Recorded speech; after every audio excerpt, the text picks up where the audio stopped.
Ladies and gentlemen, welcome to our second season on work, law, and all the drama. With me is Coach Jenny Mtisia. I'm a HR advisor, and I'm very happy to be doing this again. My name is Stella Moraguri, the managing partner at MMW Advocates LLP and its founder. And I'm very excited to have this conversation with you.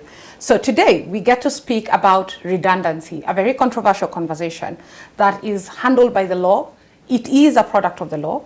And therefore we are talking about how do we handle redundancy from a legal perspective, but also make it make sense for you as a business. Jane, when HR comes to an employee or tells an employee you've been declared redundant, the first thing an employee would wonder is, what is that? Or if a CEO tells the HR, we have to declare certain positions redundant, what does that mean? Thank you for that question, Stella. So let me first of all start by saying it is not the person that is redundant. It is the job, the position that we're declaring redundant. The person is okay. It's a job.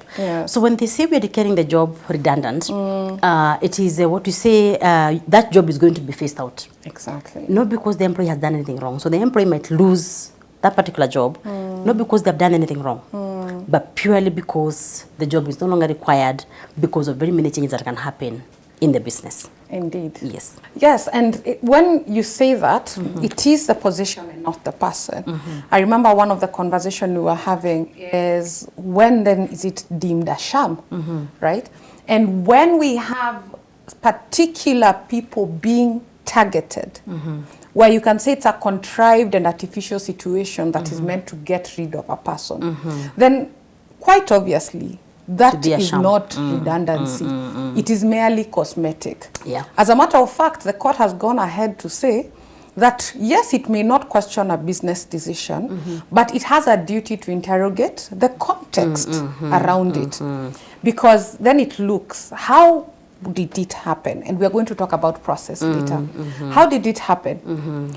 How are these people selected? You have stated it should not be at the fault of the employee. So if it is a performance issue and then you're letting the employee go, but you're terming it redundancy. It's not a redundancy. It's not a redundancy, it is a sham. So it's important to just have that foundation. So that then, as a key takeaway, if it's a targeted issue, you're able to tell the CEO, perhaps we need an expert opinion on whether this is a redundancy or there are other reasons we want to actually terminate this particular contract. So to conclude that, it's never about the person. Yes. So if you're targeting Jen, yes, then it's no longer redundancy. It is not. If a difficult employee, if they're not performing, whatever problem, it cannot be because we do not like Jen. Yes. So it's never about the person, but about the business. Yes. So if it's not about the business, it's a sham. Yes.